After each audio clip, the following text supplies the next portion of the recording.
김선도, 김홍도, 김국도, 김건도 목사님의 어머니 되시는 이숙녀 전도사님께서 80평생 살아계신 하나님과 동행해 오신 생생한 증언, 하늘의 밀이 땅에 떨어져 전해드릴게요. 어느 날 친정어머니가 온몸이 부어 일어나질 못하시는데 의사들은 가망이 없다고 진단했다. 나는 누워 계신 어머니 곁에서 밤새도록 간호하며 금식하며 사생결단의 기도를 시작했다. 어느 날 기도하다가 피곤해 지쳐 깜빡 졸았는데 기이한 꿈을 꾸었다. 천정에 환한 빛이 나타나더니 베드로 선생님이라는 하얀 노인이 내려와서 어머니 손을 잡고 손가락 넷을 꼽았다. 병인, 정묘, 무진, 기사 이렇게 4년은 걱정 말라고 하시고는 사라졌다. 정말 그때부터 병에 차도가 있더니 기도응답을 받은 대로 어머니는 꼭 4년을 더 사시고 기사년인 1929년 11월 16일에 소천하셨다. 10살 난 딸아이 연도가 공부 시간에 선생님이 원숭이가 진화하여 사람이 되었다고 하자 그 어린 것이 겁도 없이 이의를 제기했다. 선생님, 원숭이가 사람이 되었으면 지금도 원숭이가 사람이 되고 있어야 하지 않아요? 하나님께서 흙으로 사람의 형상을 만드시고 생기를 불어넣어 주셔서 사람이 창조된 것이 맞아요. 말문이 막힌 선생님은 연도가 주일날 교회에 가면 학교로 오라고 불렀다. 그러나 연도는 가지 않고 예배를 드렸는데 이튿날 월요일에 학교에 가면 앞에 나가서 자아 비판을 해야 했다. 여러분, 우리가 밥을 안 먹으면 굶어 죽는 것처럼 예수를 안 믿으면 영혼이 말라 죽어요. 그러면 이 다음에 지옥으로 가게 돼요. 그런데 하루는 그렇게 일 잘하고 공부 잘하던 연도가 갑자기 머리가 아프다며 토악질을 했다. 병원에 데리고 갔더니 뇌염이라며 약도 없단다. 4일째 되는 날 아이가 기절을 했다가 잠시 후 깨어나더니 이런다. 어머니, 나 오늘 천당 가요. 그러니까 엄마도 예수 믿는 것처럼 하지 말고 똑똑히 믿으세요. 아빠, 우리 천당에 가서 만나요. 그 말을 남기고 밤 2시에 그리도 사랑하던 주님 품에 안겼다. 외할머니는 내게 신앙의 길을 가르쳐 주시고 내 나이 16때 식구들을 다 불러 모으셨다. 내가 내일 천당으로 간다 하시더니 다음날 아침 목욕하시고 옷을 갈아입고 저녁때가 가까워오니 임종을 준비하라고 재촉하셨다. 그리고 정말 그날 밤 자는 듯이 고요하게 소천하셨다. 1923년 12월 30일 83세셨는데 그때까지 안경도 없이 성경을 잘 보실 만큼 정정하셨다. 예수님 잘 믿은 분의 깨끗한 죽음을 본 느낌이라 슬픈 중에서도 마음 한구석이 훈훈했다. 이런 일들을 겪어보니 정말 사람이 살고 죽는 것은 하나님의 손에 달린 것임을 나는 확신하게 되었다.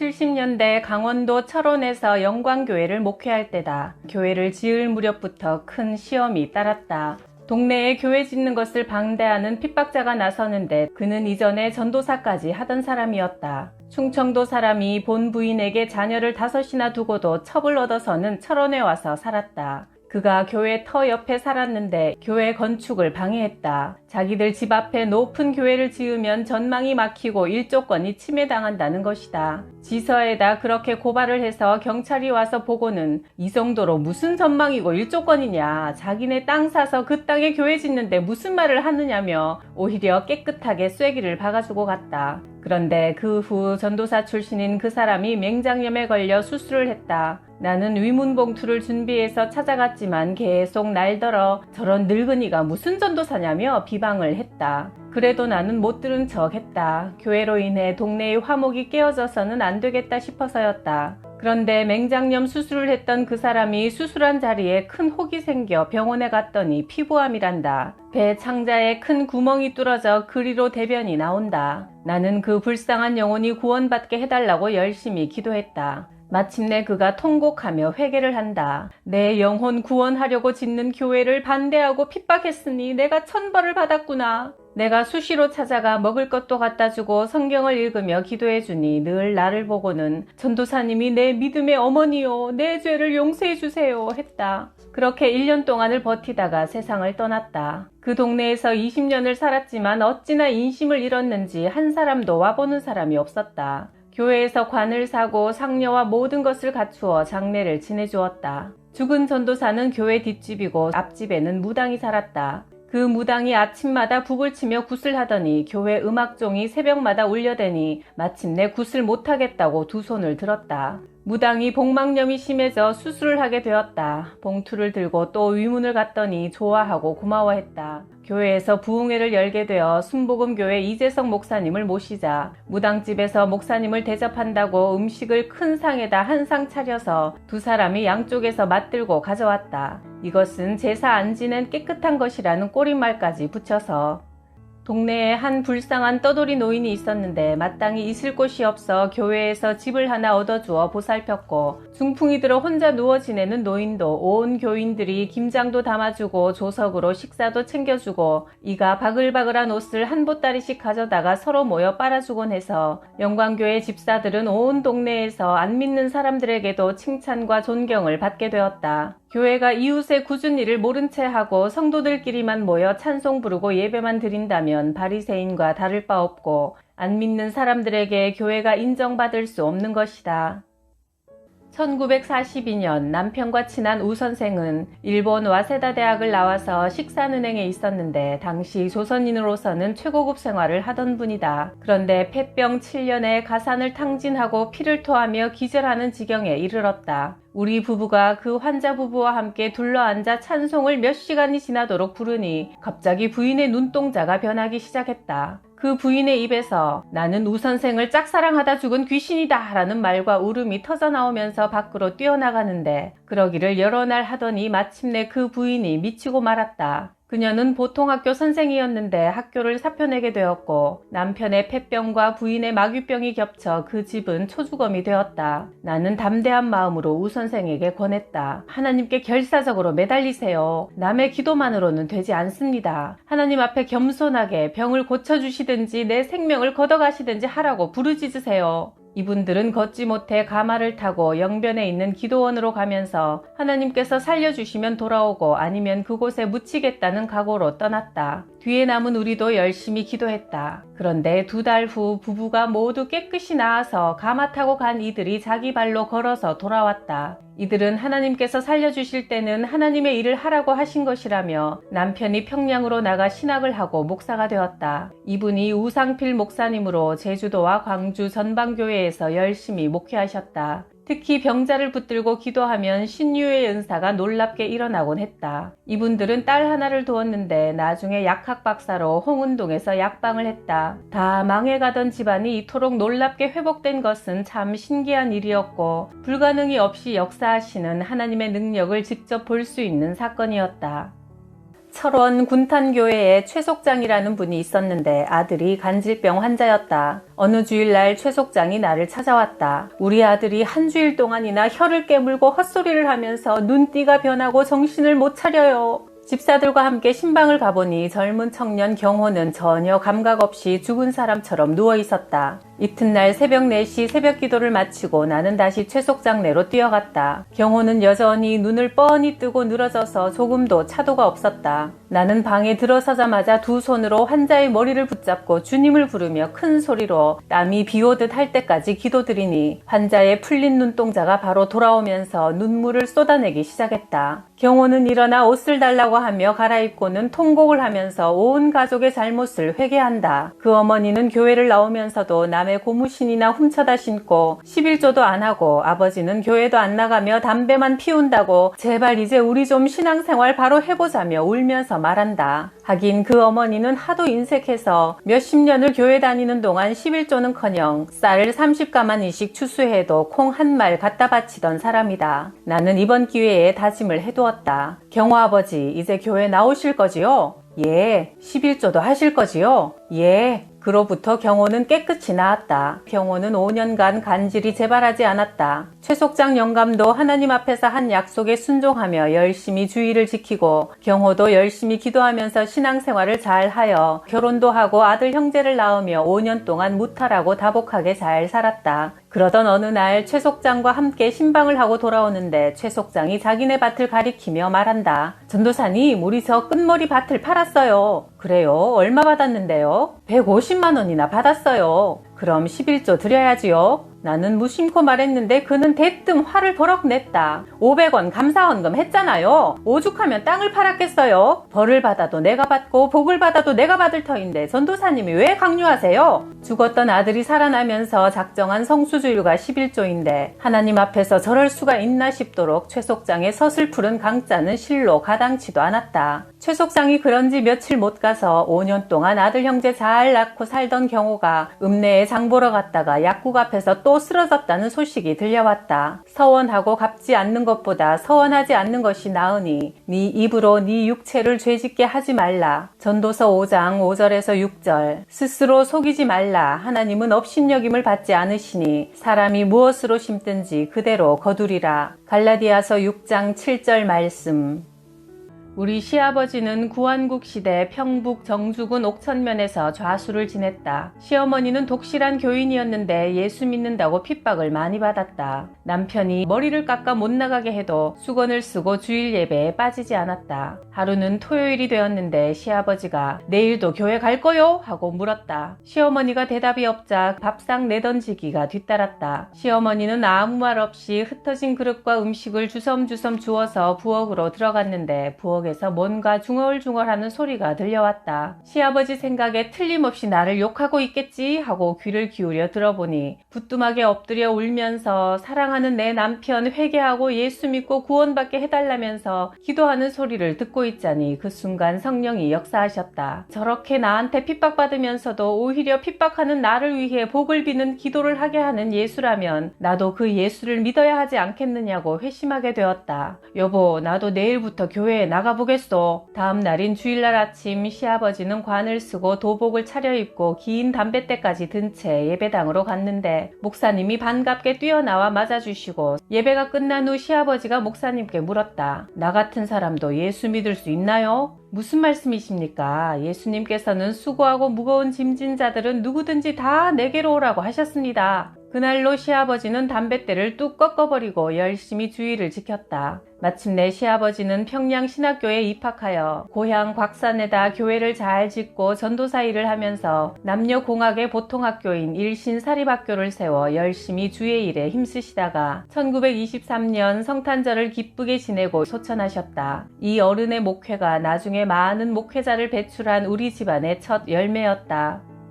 서울에 오니 남편 친구분이 시청에 있으면서 우리 생활 곤란한 것을 알고 충무로에 있는 큰 적산가옥 하나를 내어주며 식당을 해보라고 한다. 인부 수십 명이 매일 와서 식사를 하여 인부들이 막걸리를 찾는다면서 집주인이 막걸리 한 독을 갖다 놓았다. 막걸리를 같이 파니 벌이가 괜찮아 열심히 신바람 나게 일했다. 어느 날 새벽 기도를 마치고 아멘 하는데 불현듯 이런 생각이 머리를 스쳤다. 그러고 보니 내가 술 장사를 하고 있지 않나? 술 장사나 하고 있으려면 이북에서 여기까지 오는 동안 하나님 뜻대로 바르게 살려고 아둥바둥 지내온 것이 다 무슨 소용이 있나? 바른 신앙생활을 해야 할 것이 아닌가? 그것은 나를 향한 하나님의 준엄한 책망이었다. 그 이튿날로 집주인에게 말했다. 저 이 식당 안 할래요. 아니 왜 그러세요? 이 집을 아주머니 이름으로 넘겨드리려고 하는데 왜 그러세요? 이 집값이 얼만지나 아세요? 그러나 나는 두말 없이 식당 일 전체를 넘겨주고 말았다. 내가 그때 그 식당 일과 술 파는 일을 계속했더라면 우리가 서울에서 부자가 되었을지는 몰라도 우리 아들들이 모두 목사가 되지는 못했을 것이다.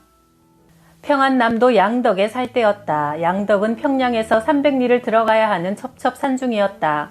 그곳에서 평양으로 나가기까지 300리 내에는 교회가 없었다. 10월이 되어 산등성이에 심은 곡식을 모두 거두자 동네 사람들이 모여 산신령에게 산제사를 드린다고 야단이다. 노인들이 집집마다 회비를 거들어 다녔다. 선도 어머니 회비 좀 내시지요. 우리는 전능하신 하나님을 믿기 때문에 산제사는 못 드립니다. 무슨 그런 말씀을. 산신령이 노하셔서 산벌 받으면 큰일 납니다. 걱정 마세요. 우리는 하나님이 지켜주셔서 아무 일 없습니다. 다른 돈은 다 내겠지만 그 돈은 낼 수 없습니다. 동네 사람들은 곳곳에 돼지머리와 떡과 음식을 차려놓고 절하고 춤을 추면서 귀신을 섬겼다. 그 무렵 장남이던 6살 선도가 급성 폐렴에 걸리고 말았다. 열이 펄펄 나면서 얼굴이 벌겋게 되고 눈이 하얗게 뒤집힌다. 먼 곳에서 가까스로 왕진을 온 일본인 의사가 그대로 두면 오늘 밤을 넘기지 못한다고 선고했다. 동네 노인들과 남편 친구들이 둘러앉아 아이를 들여다보며 말했다. 쯔쯔, 선도애미가 고집을 부려 산제사를 안 하더니만 아들을 죽이는구나. 지금이라도 무당을 불러다 묵구리를 해서 산신의 노염을 풀어야 해.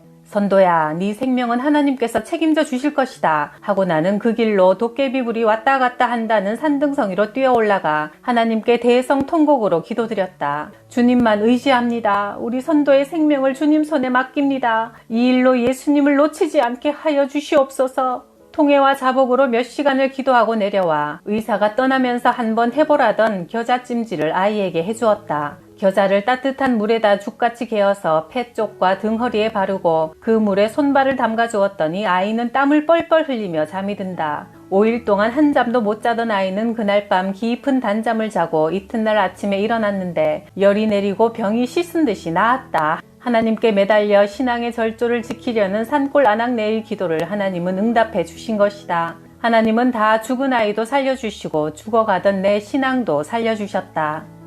동네에 고아 청년 하나가 있었다. 성격이 개차반이 되어 거칠었다. 동네 싸움은 혼자 도맡아 했고 술을 먹으면 길가에 토하고 쓰러져 자는데 동네 노인들이 그것을 보고 저것도 인생이냐 하고 혀를 차며 손가락질을 했다. 그런데 이 청년이 교회에 나와서 열심히 신앙생활을 하기 시작하더니 그 삶이 변했다. 예수를 잘 믿으면 팔자 운명도 뒤집어진다. 그 청년은 이윽고 철원지방에서도 손꼽히는 모범 장로가 되고 생활도 풍성한 부자가 되었다. 그 개차반 청년이 놀랍게 변화하는 모습을 보고 동네 노인들이 정말 사람답게 살려면 예수를 믿어야 한다며 청년들을 교회로 앞다투어 보내기 시작하여 교회가 부흥되었다. 남편의 첫 목회지인 강원도 철원 장흥교회에서 이석하 장로님은 새벽같이 일어나 교회종을 치고 전도사님 방이 추울까봐 불을 떼시고 변소 청소까지 기꺼이 도맡아 하셨다. 게다가 교역자가 피치 못할 일로 부재 중일 때는 강단을 지켜 설교도 하셨다. 이분이 피난 직후에 떼거리가 없을 정도로 가난한 형편이라 포대자루로 옷을 해입을 정도였으나 아픈 사람을 보면 손수 약을 사 먹이고 치료를 해주니 동네 사람들이 의사처럼 여기며 의지하는 분이었다. 당시 이 장로님은 수중에 돈이 한 푼도 없음에도 누가 하도 권하길래 무리를 하여 40만 원을 주고 땅을 샀는데 그 땅이 지금은 수억 대가 되었다. 그처럼 신실하고 충성스러운 사람을 어찌 하나님께서 축복하시지 않을 것인가. 군탄교회에서 목회할 때 윗동네에 큰 무당이 하나 있었다. 남이 병이 났을 때 낫게 해준다고 푸닥거리를 하던 여잔데 자기가 병이 들자 고칠 방법이 없어 급기야 교회에 나오게 되었다. 대변을 못 보는 치질함이라 배에 구멍을 뚫고 배변을 시켜야 했다. 10리나 되는 그 집을 밤낮 없이 신방했다. 하나님의 말씀을 받아들이기 시작한 그 무당이 3개월을 더 살면서 나는 이제 하나님의 딸이다. 마귀는 예수 이름으로 물러가라며 늘 기도를 쉬지 않았다. 그동안 열심히 신앙생활하며 천국 소망을 가지고 있었으니 한평생 마귀에게 매여 비참하게 살았으나 요단강을 건너서는 천성문으로 들어가는 복을 누렸다. 그 후로 미신을 섬기던 그 가정의 온 가족이 다 교회에 나와 구원을 받았다. 동네에 아주 별스런 노인이 한 분 있었다. 술을 좋아해서 술만 취하면 집안이 시끄럽고 온 동네가 다 불안했다. 그런데 그분이 교회를 나오기 시작하더니 열심을 내서 낮 예배, 밤 예배 빠지질 않았다. 그 댁에 신방을 가니 터줏가리 신장이 모셔져 있고 그 앞에 공양미가 진설돼 있었다. 나는 집에 계시던 할머니에게 단호하게 말했다. 올바르게 예수 믿고 복을 받으려면 이런 것들을 다 태워버려야 합니다. 그리고는 내 손으로 그것을 몽땅 태워버리고 거기 받쳐져 있던 쌀은 떡을 해먹기로 했다. 그날 밤 그 할머니 꿈에 새까만 수건을 머리에 쓴 군인 수십 명이 대문으로 쳐들어오는 바람에 무서워서 떨고 있는데 흰 옷을 입은 한 분이 마루에 서서 손을 한번 흔드니까 그 쫄병들이 순식간에 도망가더란다. 내가 말했다. 이제 마귀 쫄병들이 다 도망갔으니 예수님을 잘 섬겨야 합니다. 권면했고 온 아들 며느리 가족이 다 열심히 교회에 나오게 되었다. 먼 친척 최명순에게 무당 귀신이 내렸다. 그녀는 집안의 별별 귀신을 다 들여다놓고 섬기게 되었는데 그녀의 남편은 잘 때마다 머리가 9 달린 귀신이 덤벼들어 가위가 눌려 소리를 지르며 깨어나곤 한다고 호소했다. 우리는 함께 기도하면서 2해가 흐르자 그녀는 대단한 변화를 보이기 시작했다. 얼마나 열심히 신앙생활을 하는지 동네 사람들이 전에는 마귀에 미치더니 이제는 예수에 미쳤다고 뒷말을 할 정도였다. 그녀는 집사직분을 받아 주일마다 가마솥에 밥을 지어 교인들을 대접했고 늘 베풀어도 궁핍함 없이 넉넉한 생활을 하게 되니 사람들이 사람들은 이를 두고 예수 잘 믿는 축복이라고 부러워했다. 나이 60에 이르러 그녀가 소천하자 최명순 씨가 밥이 모자라는 것이 아니라 명이 모자란다고 사람들이 모두 애통해했다. 그러면서 300호 마을 남면 석화동이 모두 예수를 믿게 되고 교회는 더욱 크게 부흥되어 마침내 동네에 큰 교회가 세워졌다.